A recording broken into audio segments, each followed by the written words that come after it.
Welcome to this lecture on progress, development, and globalization in an unequal world. And by the way, the world map shown here comes to us courtesy of a website called World Mapper, which uses different algorithms to distort the world map in the service of providing visual representations of different socioeconomic indicators. This map modifies the size of each territory according to the percentage of the world's population living in poverty there. You will notice right away the striking size of the African continent compared to the Americas, and on the Asian continent, the predominance of India. In this lecture, we'll begin with a brief cautionary note about loaded language, how difficult it is to speak objectively using the common vocabulary of global inequality. Then we'll offer an introductory tour of two theoretical approaches to global inequality: modernization theory and dependency theory. When we talk about loaded words, we are referring to language that is, in a sense, sticky.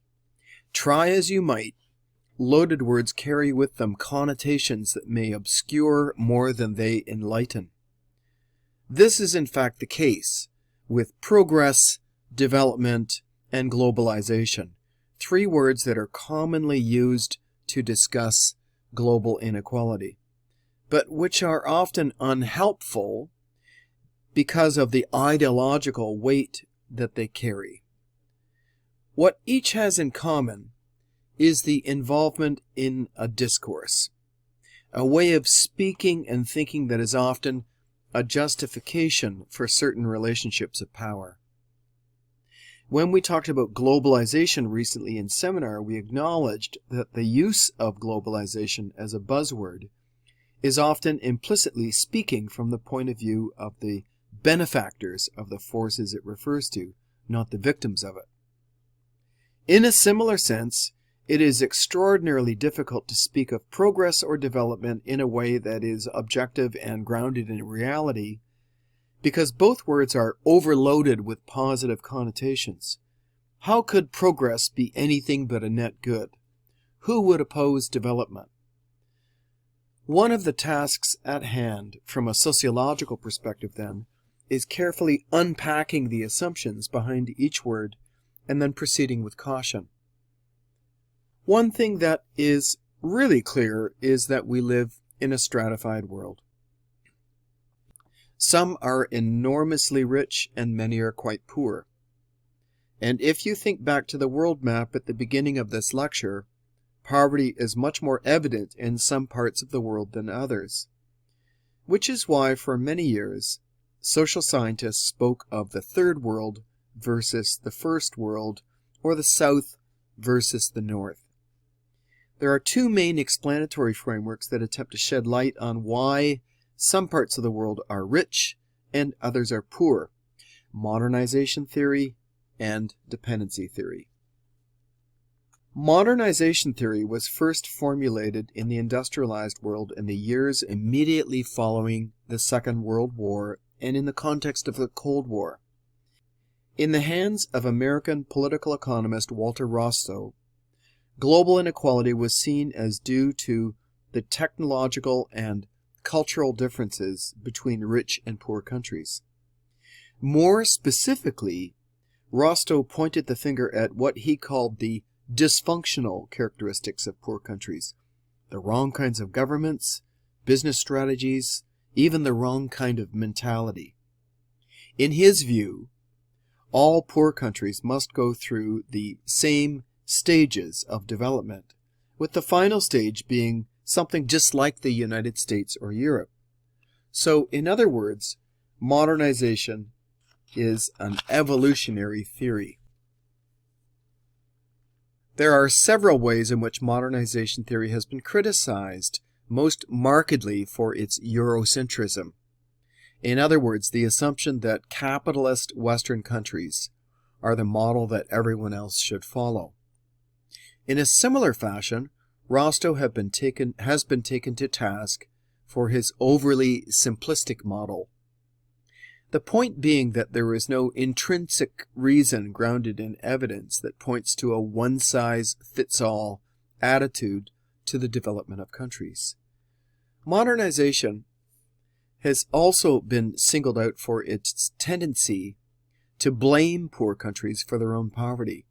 Social scientists, working from a more historically grounded perspective, have also pointed out two other salient facts.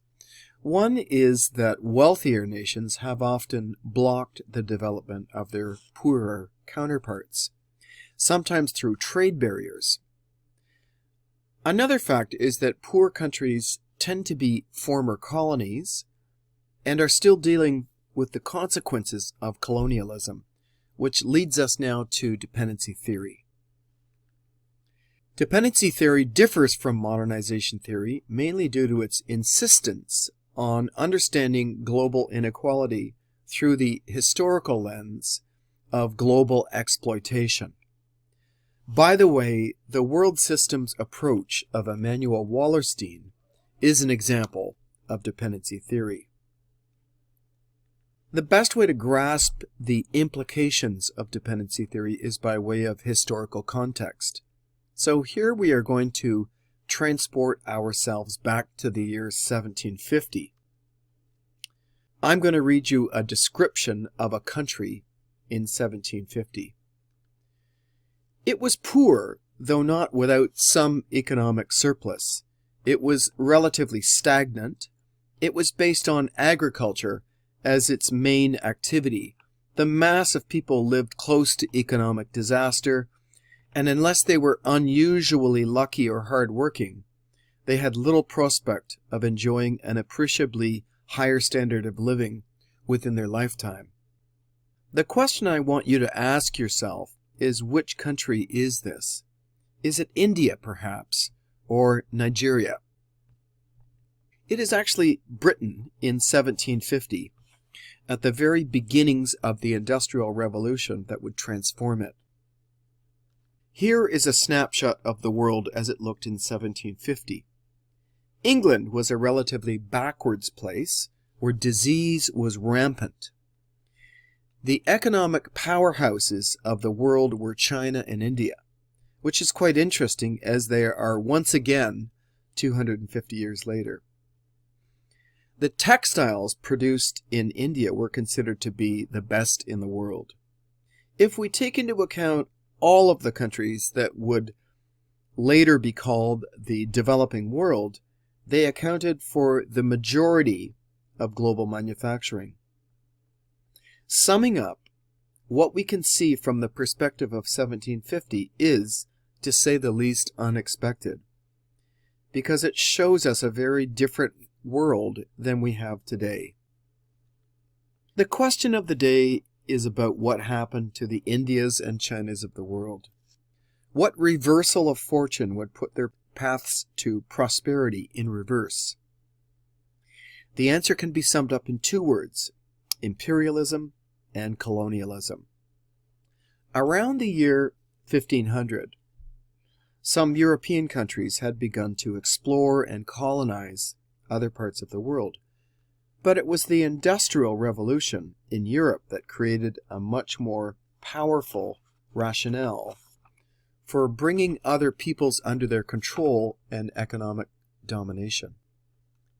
In short, colonialism and imperialism had a devastating impact on the nations that came under the control of European powers. If we fast forward from 1750, we see the world as it had existed was turned upside down. In the countries at the center of the new global imperial system, per capita output shot up. In the countries who became dependencies in the system, the opposite occurred.